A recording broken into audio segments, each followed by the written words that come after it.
Gen Z आन्दोलनपछि बनेको सुशीला कार्की नेतृत्वको अन्तरिम सरकारले 1.5 महिनामा के गर्यो त? के गर्नेछ? के जेन्जी आन्दोलन ओझेलमा परेकै हो? फागुन 21मा चुनाव सम्भव छ कि छैन? यदि एमाले पार्टी चुनावमा सहभागी भएन भने के हुन्छ? दुर्गा प्रसाईको छठ लगत्तै हुने आन्दोलनको औचित्य के हुन सक्छ? आउनुहोस् आज यही विषयमा चर्चा गरौँ। सेप्टेम्बर 8मा राजधानीदेखि गाउँसम्म फैलिएको युवा नेतृत्वको प्रदर्शन जेन्जी आन्दोलनले राजनीतिक मानचित्र नै हल्लायो। प्रदर्शनको क्रममा हिंसा भयो र धेरै जनधन जीवनको क्षति भयो। त्यसको तत्काल प्रतिक्रियामा राष्ट्रपतिको पहलमा वार्ता गरी पूर्व मुख्य न्यायाधीश सुशीला कार्कीलाई अन्तरिम प्रधानमन्त्रीको जिम्मेवारी दिइयो। संसद विघटन गर्यो र फागुन 21मा चुनावको तालिका तय भयो। सरल भाषामा भन्नुपर्दा प्रदर्शनकारी समूह र केही राजनीतिक अनि सैन्य परामर्शपछि भरोसा र इमान्दार छवि भएका व्यक्तिलाई बीचमा ल्याउनु उपयुक्त ठहर गरियो। सुशीला कार्कीलाई चयन गर्न मुख्य कारण उनकै न्यायिक पृष्ठभूमि र भ्रष्टाचार विरुद्धको कार्य थियो, जसले आंशिक समर्थन दिलायो। अन्तरिम सरकारको मूल उद्देश्य शान्ति स्थापना, हिंसा पन्छाउने, जेन्जी आन्दोलनमा भएको मानवीय र भौतिक क्षतिको छानबिन गर्नु, जेन्जीका माग सम्बोधन गर्नु र निर्वाचन सम्पन्न गराउनु हो। अब आउँछ सबैभन्दा महत्त्वपूर्ण प्रश्न। सरकार बनेको 1.5 महिना पुगिसकेको छ। सुशीलाको सरकारले 1.5 महिनामा के काम गर्यो त? प्रदर्शन र हिंसाका घाउ जसरी खुलेका थिए तिनीहरूको छानबिन र पीडितलाई न्याय पुर्याउने काम अझै भएको छैन। जेन्जी आन्दोलनमा ड्याममा गोली हानेर युवाहरूको हत्या गर्ने को थियो त्यसको छानबिन हुनु त परै जाओस्, उल्टै जेन्जीलाई नै अन्यायमा पार्ने कार्य भइरहेको छ। जेन्जीहरूको माग सम्बोधन गर्ने भन्दा जेन्जीलाई नै आतङ्ककारीको थप्पा लगाउने काम भइरहेको छ। संसद विघटन र चुनाव तालिका त घोषणा भयो, तर चुनावका लागि राजनीतिक छलफल गर्ने र चुनावी वातावरण बनाउने प्रयास अझै भएको छैन। आन्तरिक व्यवस्थापन र निर्वाचन तयारी सम्बन्धी कारबाही सुरु भइसकेको छैन। पार्टीहरू चुनावमा सहभागी हुने कि नहुने अन्योलमा छन्, किनकि जेन्जी आन्दोलनले त्रसित भएका एमाले काङ्ग्रेस राजधानी बाहिर समेत जाने वातावरण बन्न सकेको छैन। यदि यस्तो अवस्थामा चुनाव भयो भने यसको फाइदा नयाँले उठाउने लगभग निश्चित छ। यसको बारेमा हामी तल चर्चा गर्नेछौँ। सरकार सुरक्षा र प्रशासनिक नियन्त्रणमा केन्द्रित रह्यो, तर जनताले अपेक्षा गरेको न्याय, पारदर्शिता, सुधारको गति अपेक्षाभन्दा कम छ भन्ने गुनासो बढेको छ। यसैकारण सरकारमाथि गतिलो काम नगरेको भनेर आलोचना भइरहेको छ। उता दुर्गा प्रसाईले त छठ सकिए लगत्तै सरकार विरुद्ध विशाल आन्दोलनको तयारी गरिरहेका छन्। यसले झन् देश सङ्कटमा निम्त्याउन सक्ने सम्भावना छ। सुशीला कार्कीको सरकार विदेशी एजेन्टको सरकार भएको भन्दै देश टुक्रिन नदिन र देशमा अर्को सरकारको आवश्यकता भएको भन्दै उनले आन्दोलन गर्ने बताएका छन्। साथै जेन्जी आन्दोलन तुहिन नदिनका लागि जेन्जीलाई पनि आफ्नो आन्दोलनमा सहभागी हुन उनले आग्रह गरेका छन्। उनको माग राजासहितको प्रत्यक्ष निर्वाचित प्रधानमन्त्री रहेको छ। उता सुशीला कार्की सरकारलाई चुनाव सफल पार्न सबैभन्दा ठुलो जोखिम बनेको छ।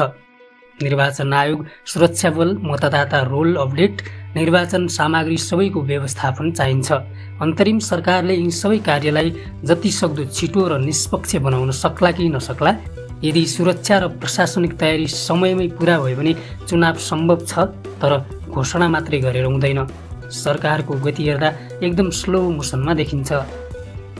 निर्वाचनको वैधता र स्वीकार्यता सुनिश्चित गर्न मुख्य राजनीतिक दलहरूको सहभागिता आवश्यक हुन्छ।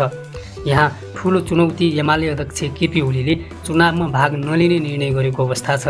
यदि ठुलो विपक्षी पार्टीले बहिष्कार गरे र व्यापक जनसमर्थन नभए चुनाव अवरुद्ध हुन सक्छ।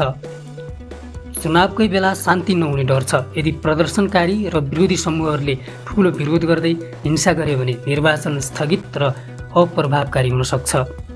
प्राविधिक रूपले चुनाव सम्भव भनेछ, किनकि मिति निर्धारित र प्रशासनिक काम अघि बढिरहेको छ, तर राजनीतिक स्वीकार्यता र सुरक्षा परिस्थिति यसलाई निर्णायक रूपले सम्भव र सफल बनाउँछन्।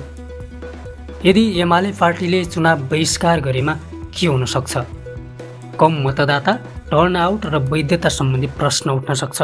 ठूलो पार्टी चुनावमा सहभागी नहुँदा उसका समर्थकहरू मतदान गर्न नजाने सम्भावना हुन्छ, जसले मतदान दर घट्छ र नयाँ सरकारको जनसमर्थन कमजोर देखिन्छ। अन्तर्राष्ट्रिय मान्यता र देशभित्रको स्वीकार्यतालाई प्रभाव पार्न सक्छ। अन्य दल काङ्ग्रेस माओवादी चुनावमा सहभागी हुने तयारी गर्दै गरेको बेला एमालेका केपी ओली भने छुट्टै लयमा देखिएका छन्। उनी भन्छन् संसद पुनःस्थापना गर्नुपर्छ र चुनाव 84मै गर्नुपर्छ। अझ उनले त सुशीला कार्की नेतृत्वको सरकारलाई सरकार नै होइन भन्छन्। राजनीतिक वैकल्पिकता र नयाँ सङ्गठन। यदि एमाले बाहिर रह्यो भने अन्य दल काङ्ग्रेस मधेसी मध्यम दलहरू नयाँ पार्टीहरू बीचको मत बाँडफाँडले नयाँ गठबन्धन र स्थायी बहुमत निर्माण हुन सक्छ। विशेष गरी नयाँले फाइदा उठाउन सक्छन्। हर्क साम्पाङ बालेन शाह जस्ता व्यक्ति अगाडि आउन सक्छन्। यसलाई एक किसिमले सकारात्मक रूपमा लिन पनि सकिन्छ।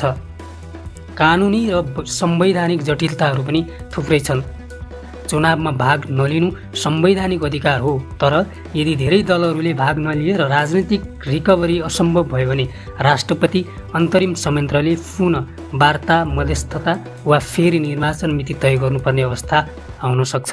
यस्तो भयो भने सरकार असफल हुन्छ र फेरि अर्को सरकारको माग हुन सक्छ, अथवा नेपालमा फेरि उही पुरानो संसद बहाली हुन सक्ने सम्भावना रहन्छ। यस्तो भयो भने अहिले भएको जेनजी आन्दोलन तुइने निश्चित हुनेछ, किनभने जेनजीले न्याय पाउने र उनीहरूको प्रत्यक्ष निर्वाचित कार्यकारीको माग पुरा हुन यस किसिमले सक्दैन। चुनावमा सडकमा तनाव र सुरक्षा जोखिम निकै हुने सम्भावना छ। एमालेको आह्वानमा उनका कार्यकर्ताहरू सडकमा आए भने चुनावका दिन अशान्ति हुन सक्छ, जसले निर्वाचन स्थगित र रद्द हुन सक्छ। देशमा अस्थिरता थपिने सम्भावना निकै छ। न्याय र अन्वेषण प्रक्रियामा दबाव हुन्छ। एमाले चुनाव बहिष्कार गरेर सरकारमाथि दबाव सिर्जना गर्न सक्छ। अन्तरिम सरकारले निष्पक्ष न्याय र छानबिन गरेन भने यसले न्याय प्रक्रियालाई नै राजनीतिकरण गर्न सक्छ र आन्दोलनहरू हुने अवस्थाले झन सङ्कट निम्त्याउन सक्छ। यस्ता थुप्रै चुनौतीहरू छन्। जनहितका दृष्टिकोणमा छिटो देखिने परिणाम नदिनु, भ्रष्टाचार र अन्य संरचनात्मक समस्याहरू तत्क्षण परिवर्तन हुँदैनन्। बिग्रिएको जनता भरोसा। मृतक र घाइतेका परिवारले न्यायको माग गरिरहेका छन्। यसलाई छिटो र पारदर्शी तरिकाले सम्बोधन गर्नुपर्ने देखिन्छ। राजनीतिक सहमति घट्नु। मुख्य दलहरूबीच कम संवाद र ठूलो अविश्वास छ। यसलाई वार्ता मार्फत सहजीकरण गर्नुपर्ने मुख्य जिम्मेवारी सरकारसँग हुन्छ। छानबिन आयोग पारदर्शी भएर आधिकारिक स्वतन्त्र र द्रुत छानबिन गर्नुपर्ने देखिन्छ। यो कार्य महत्त्वपूर्ण हुन्छ। गौरीबहादुर कार्कीको जाँचबुझ आयोगले छिटो छानबिन गरेर जेनजी आन्दोलनमा भएका सम्पूर्ण रहस्यहरू बाहिर ल्याउँछ भने त्यसले सहज वातावरण निर्माण गर्न मद्दत गर्नेछ। सुरक्षा र मतदान सुनिश्चित गर्ने स्पष्ट योजना सार्वजनिक गर्नुपर्छ।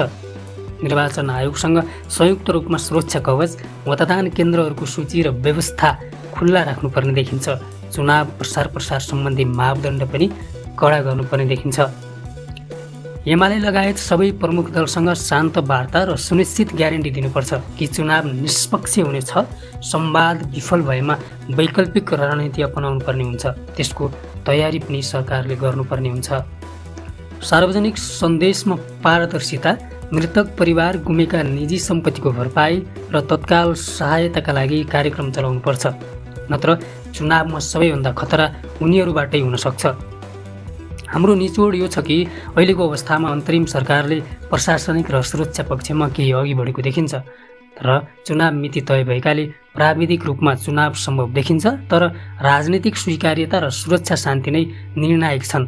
यदि एमाले लगायत अन्य दलले चुनाव बहिष्कार गर्यो भने परिणाम विवादित र अस्थिर हुन सक्छ, तर त्यसले पूर्ण रूपले चुनाव विफल भने हुँदैन। सामग्री सुनिसकेपछि तपाईँको विचार कमेन्टमा लेख्नुहोला। के लाग्छ, सुशीला नेतृत्वको सरकारले चुनाव समयमै सम्पन्न गराउन सक्छ वा सक्दैन? चुनावमा एमाले भाग नलिँदा के हुन्छ होला? दुर्गा प्रसाईको आन्दोलनको औचित्य के हुन सक्छ? हामी यस विषयमा थप अपडेट लिएर अर्को भिडियोमा आउनेछौँ। तपाईँहरू भने च्यानल सब्स्क्राइब गर्नुहोला। आजको लागि धन्यवाद।